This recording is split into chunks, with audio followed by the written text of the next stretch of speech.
Yeah, we live now. Good afternoon, freaks and geeks. Wrong show. Reincarnate.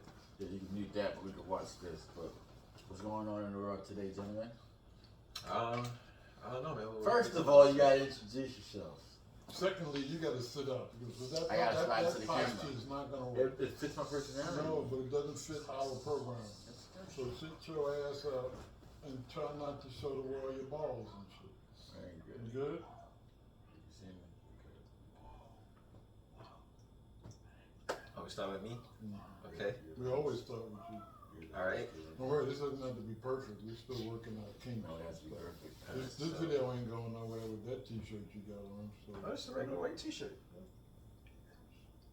The color. Eric, I'll let you take care of that, okay? Because you're closer to him. But anyway, generational speaking. Go ahead. All right. So, All right, welcome that was everybody. That was 5 minutes of bullshit right there. We can all get cut off from the beginning. Besides, that's not going anywhere. Go ahead, anyway. You keep interrupting Taz. He was getting ready to flow. Man. That's the way it is. It's time. All right. What's up, everybody? It's welcome back to the number one self improvement podcast. I gotta say that. I don't remember which one. You're here today with your host Taz, and I have to my right Coach Dunn, and I have Erik. That's what you would call it, right? Yeah, let's start off with that. All right, today, guys, we're gonna be bringing to you some good, insightful advice, and we're just gonna be chopping it up. So, what's been going on this week? What's going on? How you feeling, guys? How you feeling? That's how you're gonna start off. We're gonna start off asking how everybody's feeling. How was your week? We're gonna go with brother Muhammad Dunn over here first. How was your week going? Let us know. What's insightful in your week? What's something that stood out? The past week, we're in the holidays, man. I mean, everything to me right now is a holiday feel. A lot of Christmas shopping this past week. A lot of the Christmas spirit, consumer spirit out there in the malls and going to different malls and stuff. So I'd have to say the number one thing I would say over my last week is the Christmas shopping. Yeah, Christmas shopping. I mean, for me, Christmas shopping only lasts like 30 minutes. I just look on Amazon and then whatever everybody wants, that's about it. Yeah, you know me. I'm not a Christmas shopper. I'm just gonna hand you a couple dollars and keep it moving. I mean, yeah, I don't like doing like gifts and stuff. I'd rather you tell me what you want. If not, then I just want to give you money because I don't have time for the guessing games. I don't want you to be disappointed. I don't want to be disappointed when you give me the gift. So here you go, do what you do. Oh yeah, Lala wants to know what you want for Christmas too. Okay, I'll get back to you on that. So what about your week? How was your week, man? So I should know what I want. No, my week was insightful. Last week I was, as we were here, kind of got a little sick, laid up for a little bit, but like Superman, came back out. So it was a pretty subpar week, we'll say. Subpar? Yeah, everyone's been getting sick lately too, man. Yeah, because I'm hanging around people with kids. Not just that. That's it's why. also, That's also the flu main season. thing. I mean that, but it's also flu season, so the weather's changing. Everyone's getting cold. It's just natural. I know, like last night, 24 hours ago, everybody was bunkered down. You look outside and we're back at the pool. Welcome to Florida. So that was your week, man. It was alright. Had to spend a lot of money this week getting my car fixed up. Ching! Okay. That's when you put that sound like Getting the car fixed up. Right? Yeah. No, it's life too, right? Oh, yeah, of course. Normal stuff, right? Life be life. It's one of those things where you wish it wouldn't happen, but it has to, no matter what. Wishing one hand, shit in the other. See Let me ask this one poignant question. Is that the car you have outside right now? No. Just checking to see because I was going to say money well spent, right? No, I didn't spend any money on that car. No. Well, the one that's uptown is riding, so it's still money well spent on that. On that car. Yeah. Okay. Okay. Yeah, other than that, just pretty much working. I haven't really been keeping up with that much sports. The last thing that I saw was that the Lakers won the first, in-season tournament for the NBA. Well, a lot of money well spent. You know, give all them rich guys extra $500,000. Why not? They can't. They need it. You know, it's tough out here. I mean, hey. Oh no. Got on there. That's not a better number. No, you're right. I mean, But money is money. That was that's the result of the tournament. The Lakers were the winners, and they get to split where each player gets their $500,000. I don't think that's bad at all. I mean, that's a good deal to me. I know where my allocation at. As long as I sit on the sideline, I still get it. Well, I think it's just for the players. No, everybody on the team. Oh, The whole organization? Coaches and the coaching staff too. I'm pretty sure that the Heat need like a water boy or something. But I'm wondering because it seems like this math ain't mathing. Because they're talking about the world and we can't give Ukraine this money, we can't give out that money, we're almost in debt and this and that. And that's just a lot of money. What's a lot of money? If you take 500,000 between the organizations, that's a lot of money. And then you take the other 200,000 for the other organization, the other 50,000 for the other. That's a lot of money. Where do you think that money comes from? Yeah, from ticket sales, from Bleacher Report, all that revenues from the stadium, but now on top of your salary already, like, hey, I'm just saying. I guess the athletes are supposed to do what they do. I get that. I think you mentioned that you threw the word Ukraine in there earlier, right? When you said something about Ukraine, right? Well, I was talking, they're talking about the Israel and Ukraine and all that, the package that they're trying to pass with that.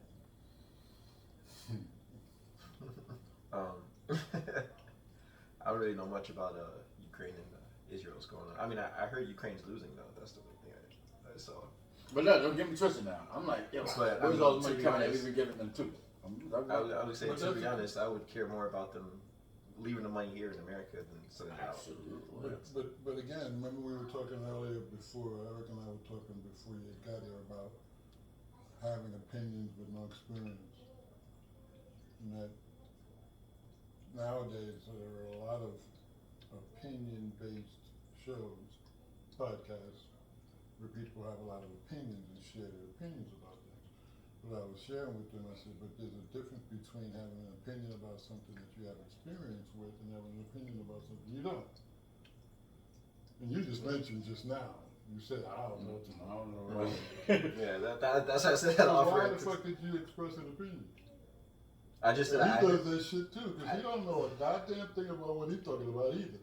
I didn't express it. I said I don't know anything about Ukraine. I just heard that they were losing. But you said, but I think we should keep the money home. Did you No.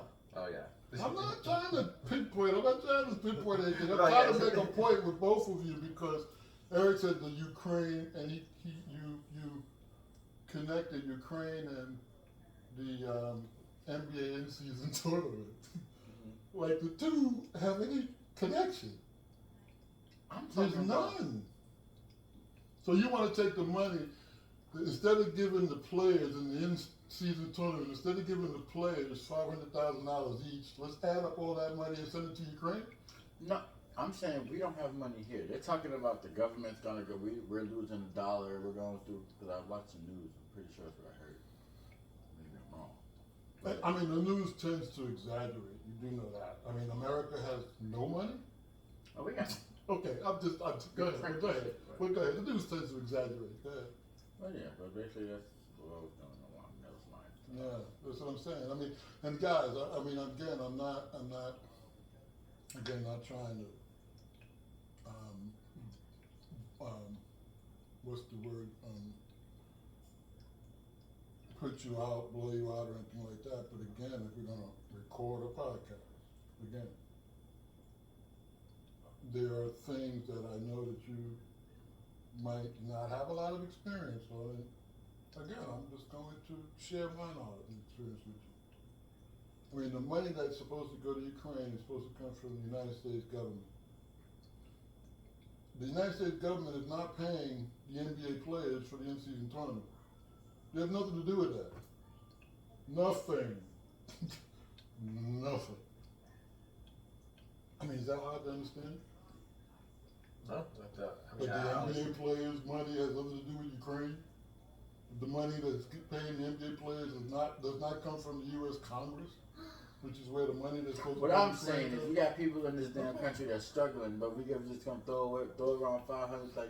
Well, so stop watching NBA basketball, goddammit. That's why I stream it off the bootleg. Stop watching NBA basketball. Do your own protest. I ain't Be got the no only network. stupid motherfucker I'm out there streaming. protesting against the NBA because of how much money they make. You know how many generations. Let me get some money. You know how many generations people have been complaining about the money that sports players get? Oh no! I want them to get more and more. All right, they then, put man. everybody through a lot. They go through. That ain't got nothing to do with Ukraine. No, it was Yeah, a correlation because I said the same two in the same sentence. But But I'm one just thing saying. about it is, you got people starving over here. You got people over here getting money, just a lot of money. That already have a lot That's of money.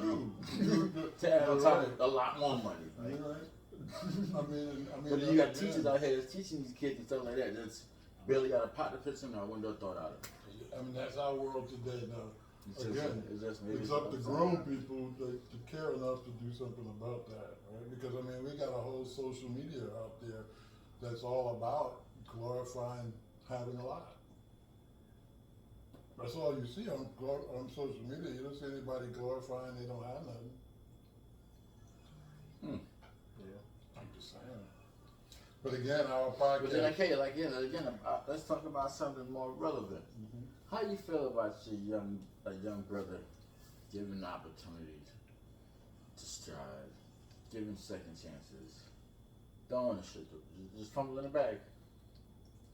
We're talking about Mr. Bill Capri here, aka Kodak Black, who was picked up this morning by the feds, and now he's in federal custody with no release date, no nothing. What was he picked up for? Because of the violation of probation when he got caught a couple weeks ago when he was sleeping behind the wheel. Didn't he- Probation. So let me understand you because I got a little history with Kodak Black. So you're telling me that Kodak Black this morning is back in the news, Back in federal prison. back in the news again, okay. And he's back in the news for what? For violating? Well, he got arrested a few weeks ago Mhm. and On a plantation. driving incident. They sleeping behind the Sleeping wheel, behind the wheel. and they said they found a white substance and him trying to get rid of evidence and alcohol, weed, whatever. But you're on probation. You're not supposed to have any interaction with the White police. substance. A white substance. They said it was cocaine. I was gonna say is okay. But after that, he comes out, I guess, allegedly, and has you know how the kids like to let's live stream clear my name. So he goes out on live stream and says that it wasn't him doing this, and that. With he did have a problem doing meth. Revealed that on the show. But I had a prescription for Percocets and I abused them and this and that. I paid $350,000 to go to rehab to get my life together. $350,000. Hey brother, I know a well organization that's free, Salvation Army. No plugs or nothing, but $350,000 and it shouldn't take that much for you when you were granted the opportunity. How old is he now? 26. He's 26. Back in, I would have to say, where are we now? 23. So I know it was before 2017. So it's got to be around 2000. It's somewhere between 2010 and 2017. I got a call one day when the boys was going on, and I was still working. I got a call one day from a woman who had mentioned that she was a paralegal, part of Kodak Black's legal team. They had found out about our Men the Boys mentoring program. And at that time, Kodak Black was being held in Broward County jail and his legal team was trying to put together a plea deal for the judge to get him out. And part of that plea deal was going to include, this was again 2012, Oh, 13, It somewhere was, around there. yeah, I remember. You remember it? Because, yeah, because I did. Because at the time, I'm like Kodak who? I didn't know who the hell that was. So I had to call people I thought would know. Erik and Ramon were the two guys that I called to figure out who is this dude, you know. And but at the time, when they told me that who he was and he's from Pompano and all of that, and so I'm like, well, ain't no way in hell he can come to our groups because we do the DJJ group. And I was like, ain't no way he can come to the group because it would disrupt the whole group. Yeah. The paralegal said, I told the paralegal, I said, he can't come to our group. Only way we'd have to do him, we would have to do a special session for him, and we don't do one-on-one mentoring. And the woman said to me, I'll never forget it, she said, well, money is not an option. That's my idea. My idea with your idea. But them was like, Yeah, with them was like, what's your price? That's what she was saying. She was like, I told her, I said, well, let me get back to you. And so I talked to these guys, and by the time I got back there, he already had the other charges come caught up to his ass, and he was gone. Charges and Georgia or something like that, they had more cases up. Oh God. And so he never, the plea was never, Right, he got issued shipped off. to the judge. And that was not the first time we caught him. Like, when you asked the original question a little while ago, when you said about what are my thoughts about guys who have had second chances, third chances, and stuff like that. Not that don't recognize the and don't recognize their chance, or that's why you get second, third. You don't take recognize that you how have those chances. many times you need to recognize? Oh, okay. No. I'm gonna tell you. I'm gonna tell you what I think right now, and you can see if you can try and agree or grasp what I'm saying. There are a few generations of young males that I can see in my 65 years that I can see looking down. I look down. You know, there's a thing of, you know, there's like, you know, there's a boy, there's a dad, there's a grandfather, there's a great grandfather. Usually that's about the only living relatives that you have. You know, maybe if you're lucky, you got a great grandfather. But other than that, you know, you do know that your great grandfather had a dad, and so on and so forth. And if you're lucky when you're a kid to have your father, your grandfather, and a great grandfather living, but what about those kids that this is the kid, this is where the father's supposed to be, he ain't around. This is where the grandfather's supposed to be, he ain't around. This is where the great grandfather's supposed to be, he ain't around. This is the kid. And we expect that kid to survive, let alone thrive, not fuck up at all? He got no connection, nobody. He is trying to figure the world out completely as a man. Yeah, by As a himself. man. By answering his own questions? I tell dudes all the time, man. Today, even more, if you have to answer your own questions in this world, man, it's going to take you forever today and you're going to get beat up too bad. You got to trust somebody else to help you with some of those answers. So you ain't got to go learn it yourself. Yeah. But it's hard to do that when you don't have that natural person to trust. Your father's supposed to be your natural person that you trust. Hell, if you don't think your father is telling you the best that he can give you, you really got a problem. 26. Okay. I'm the same age as. So now. Let's go to black. So now.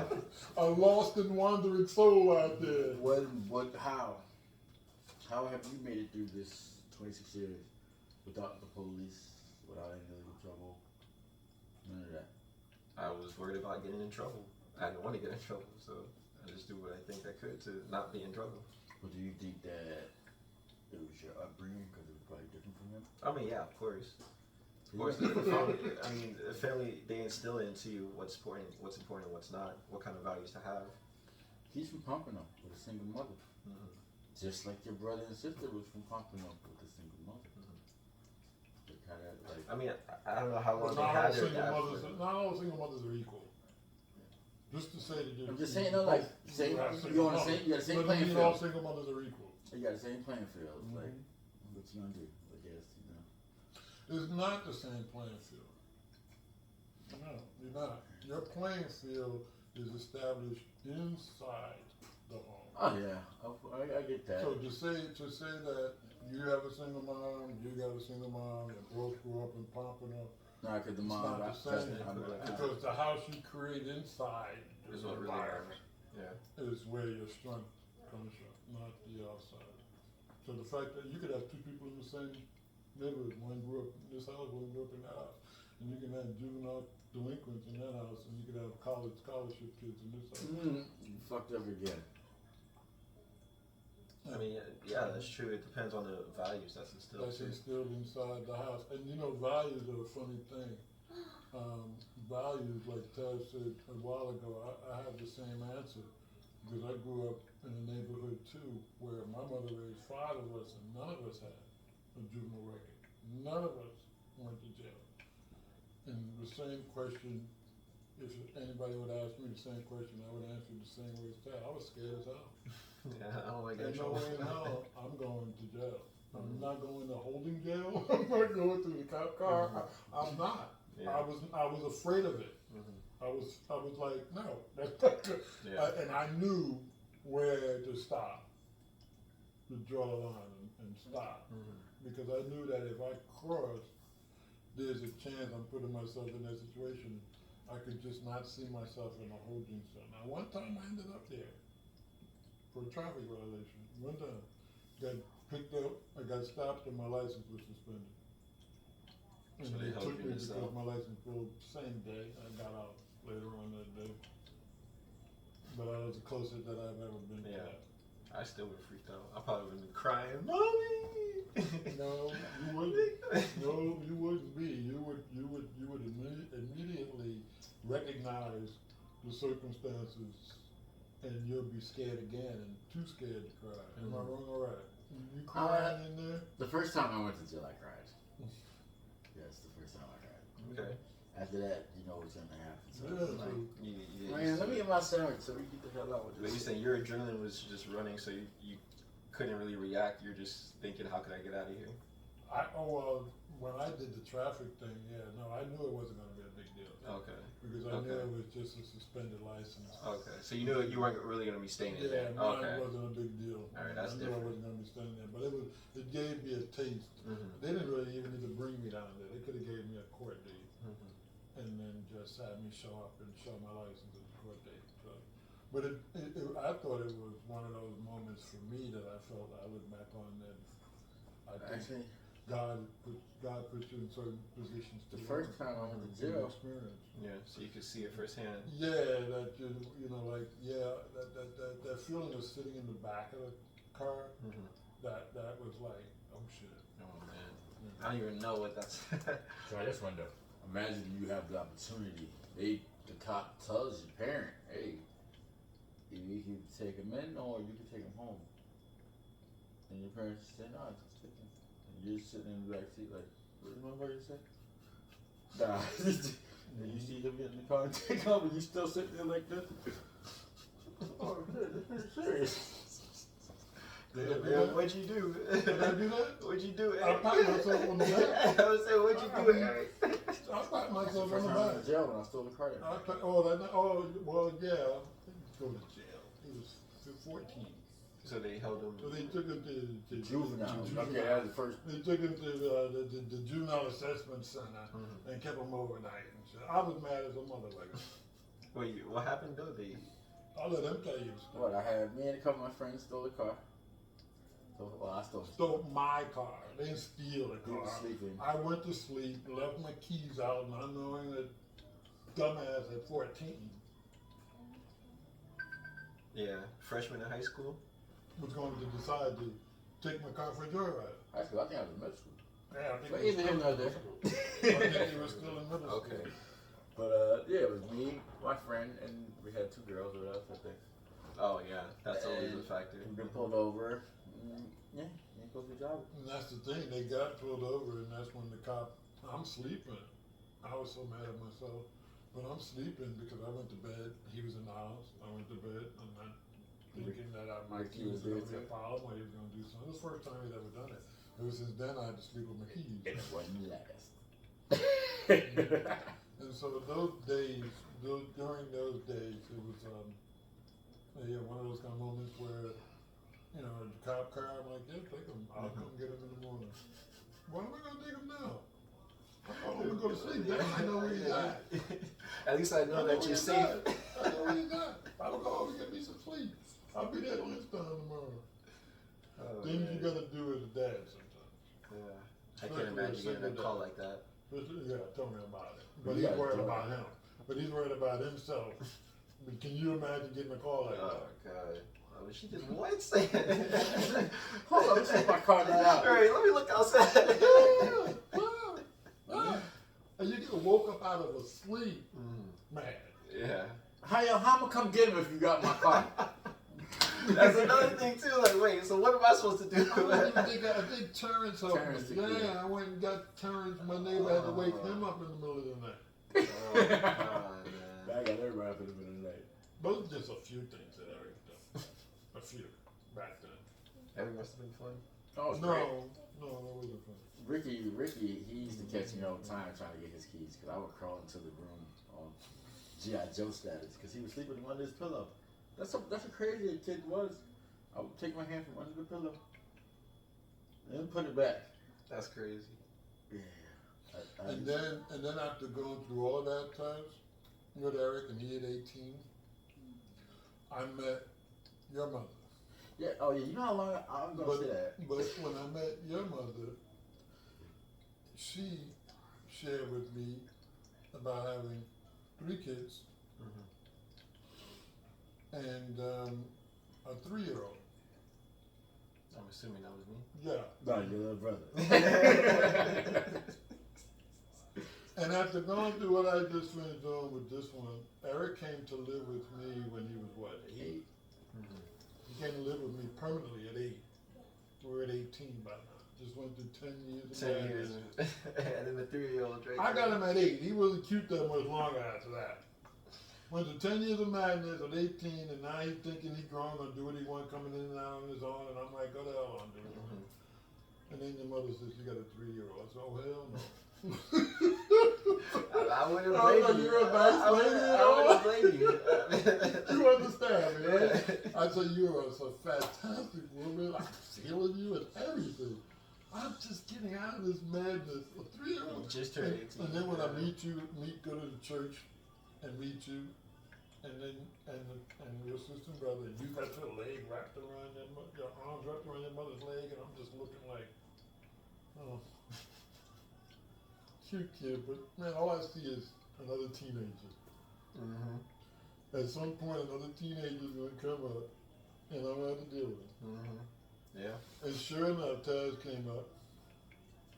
Sure enough, stood in that kitchen right there, Erik, in the refrigerator one day, during one of our getting to know each other moments. He must have been about 9, 10 years old. I said the wrong thing to him. He looked at me and said, you ain't my daddy. Don't even try it. You ain't my daddy. I was like, oh, shit. All right, kid. And and then about a couple of years later, he got an ounce of weed in his book bag. And everybody don't know where it came from and shit. I'm like, oh, God, here we go. Here we go, teenage years, here it comes. And he put us through it. I don't think it was as bad though. No, it definitely wasn't. But it was in a certain sense. You know what that was? You brought weed in this house. I'm surprised you're still alive. That was new. Was your mother? Oh yeah. That was new. That one was bold. I You were afraid to go to jail, but that was bold. No. You bought it and just left it there. That was bold. I would take every time I came in this house when I lived here and I went in that room. If I left that room, it left with me. Cause I'd be damned if I'm gonna get a call. But other than that, you were calm. Your situation was calm. I mean, you graduated from high school. That was always good. Always good. You made it through high school. The Coral Springs years, you remember those? The Coral Springs years? Yeah. Back then, I So didn't. 3 years. So you've been around him for 23 years? I've been around. Well, no, not really, because you and Oh me. yeah. Well, I've known Miss Rose for way before they got together this time. I first met him 23 years ago. But did you meet him when we were first living in Hollandale? Yeah. So I remember I met your mom way That's when before she I would met come y'all. down. I met Yeah. y'all years. Like she knew me way before I knew y'all. That's when she would come down. Yeah. Yeah, she knew y'all like 16, 17. Damn. And we were living in a 1-bedroom apartment. Mm-hmm. So, if she was coming over, Erik had to go find something to do. I mean, 1 bedroom, because what, you would sleep on the couch? Yeah, he was sleeping on the couch. Mhm. I had the bedroom. But you So got you had to company clean coming up. over. He was 18 already by that time. So. Yeah, you got So you had company. to clean up the couch and then... Find something to do. Until you, what you mean? Where I'm supposed to go? I don't know where the hell you go. Find a job. You ain't gonna find something because I have company. Once the van leave, you can come back. But if they was hitting it off and they had a good night, they was chilling watching the movie, I'm just like, oh, this is bullshit. I'm just sitting down there. I'm sitting down there because there's a field there. I'll sit there and just wait for them. For the family. Hey man. I ain't got no money. No friends house and stuff. Nothing. I ain't had nothing. I was just stuck. Those are the. Well, I'll tell you what. I mean, But another thing though, like, no, we are closing out the year. This year, what do you? How does this year make you stronger? What do you learn from this year? Like, what has this year done for you? This year made me realize how important your own opinion and your own voice is. Okay. elaborate. Sorry, that was something deep. Elaborate. I mean, add to that. I mean, pretty much say like, no matter what, life is gonna pass you by. So you can either do the things that you want to do, or you could let someone else choose what they want you to do for you. Okay. So if you don't speak up for yourself and actually proactively do the things that you want to do to get where you want to be, someone else is gonna choose those things for you. So don't let nobody dictate your future. Essentially, yeah. I can dig it. Because at the end of the day, you do have control over your own life, but I mean, this guy said to me before, not making decisions is a decision. So Yeah, that's true. I don't know what they're gonna have us on the podcast.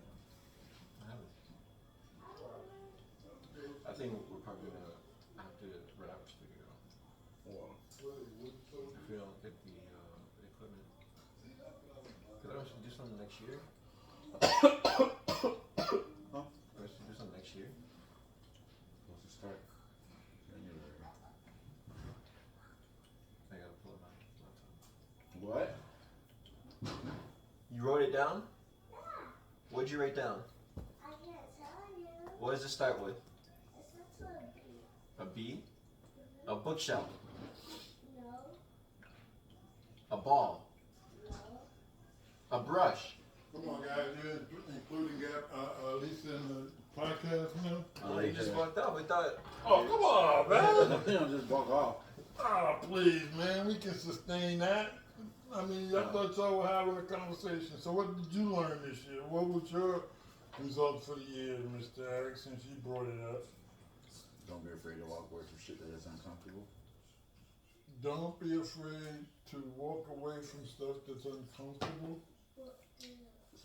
You care to elaborate for us laymen to understand? If you're in a the thinking? situation, if you're working somewhere, if you're out at a party, if you're somewhere you don't want to be, if something's not going right, it's only you that can change it. So, Makes sense. Don't be afraid to. I'm sitting in the room and I don't like the energy. Same way I got in that room, I can get out of there. Makes sense. If I'm in a relationship or something or in a conversation, I need to think that basically take control over myself. I do what I want, totally what you want, but I do where I feel good. It works for me. Not to hurt anybody else, but if I'm not, my body telling me no to say it for you, listen to it. That makes sense. And what about you? So the question again was, now that we're closing out the year, how do I feel about the year? Is that the question? And is there anything that you learned? that I learned? I learned What that this year taught you? Put it up. taught you? What did the year teach me? Oh, okay. I don't know how to put it in terms of what the year taught me. That's why I was thinking, how do I put it in terms of what the year taught me? But the year, I think I can say is summing up, the year taught me again about my resilience. Resilience, I believe, is something that's important when each year to withstand things that come to you, come at you that you may not know or be expecting, and so every year throws things at you you're not expecting. So about the resiliency I like, and I attribute the resiliency to another successful year. For me, in December, and usually right after Thanksgiving or right around Thanksgiving, I consider that the last 6 weeks of the year. I've definitely been doing this since I was many years younger, reconciling the year. I think as an adult, we all should not only look at what we learned this year, but look at our successes and failures. Be real point blank. Can I point to anything that I accomplished this year? Anything that I added to my business, my finances increased. I got I started a bit something that you can say you did this year that you haven't done any previous year. Yeah, that's usually that's what I've been doing with my last 4 years since I've came home. Like the first year, I got a good job that I've been at. It'll be 3 years this January. Second year is my second job. I'll be at 2 years this January. Third thing, got my own place and got my own little stuff together. In January, it'll be a year coming up again. So she's like, every year in January, I gotta do something. Right before your birthday.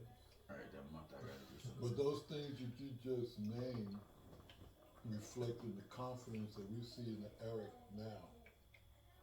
Oh yeah, wow. The confidence that we see in the Erik now walking around here is different than the confidence that we saw in Erik, either pre-rehabilitation or even at the beginning of your post rehabilitation. You're a much more confident, much more stronger person now. That's what comes back after a while. Well, yeah, like I always say, confidence comes through victories. No, I was just going to ask you that too. How do you think you've built that resilience that you were talking about? By wins. Winning teams are resilient. Winning teams have confidence. Winning teams go into a game. A team that's 13-2 does not go into a game against a 2-13 team thinking they're going to lose. The 2-13 team goes into the game against a 13-2 team thinking they're going to lose. Lack of confidence. The 13-2 team has the confidence because they have the victories. And each year, at the end of the year, you gotta look, did I get any victories this year? Because if you don't have any victories to show for the year, where'd you get, you just did the same thing you did last year. And we do that a lot. People with 9-to-5 jobs, and I was one of them, their years look the same. Every year. Every year. Yeah, you do. You turn around, go back to work, turn around, go back to work, turn around, go back to work. Every year. Hope for that Christmas bonus at the end of the year. Hope to get some vacation time in the summer. But then come Christmas time, maybe you got a raise that year, so you can say, I got a raise this year. But other than that, most working people attribute a good year to not getting fired. Not losing their job. Around summer, everybody gets all happy because guess what? Uncle Sam gives you back your little bit of money. Yeah, the tax return money. Here's your change. That's the Christmas present from the government, right? But hey, it's a win because imagine